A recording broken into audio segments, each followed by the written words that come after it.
Guys, সকলকে জানাই শুভ দুপুর। দেখো, ডাঁটা আলু দিয়ে মাছের ঝোল বানিয়েছি, সেটা নিয়েই আজ দুপুরে ভাত খেতে খেতে তোমাদের সাথে ব্লগটা শেয়ার করছি। ভাত খাওয়ার পর দেখলাম একটু ভাত বেঁচে গেছে, তো সেইটা আমি তুলে দেবো ফ্রিজে, কালকে সেটা ব্যবহার করে নেবো। তো চলো, বাসনগুলো বেসিনে রেখে এসেছি, এখন মাজবো না, পরে মাজবো। তো দুপুরবেলা ইচ্ছা করে না, তো একটু আঙুর খাবো আর একটু একটা গল্প পেপারে বেরিয়েছে, সেটা পড়ার খুব ইচ্ছা আছে, হাকিমের চর, সব্যসাচী ধরে লেখা, খুব সুন্দর। পড়ার পরে ভয়েস দিচ্ছি। চলে এসেছে একেবারে সন্ধ্যাবেলা, সবজি কেটে নিয়েছি, এদিকে আটা মাখা আছে।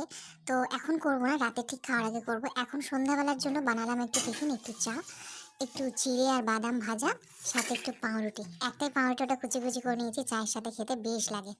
তো চলো, টিফিনটা নিয়ে বসে পড়লাম টিভি দেখতে। তোমাদের সাথে আবার পরে দেখা হবে। শুভরাত্রি, টাটা।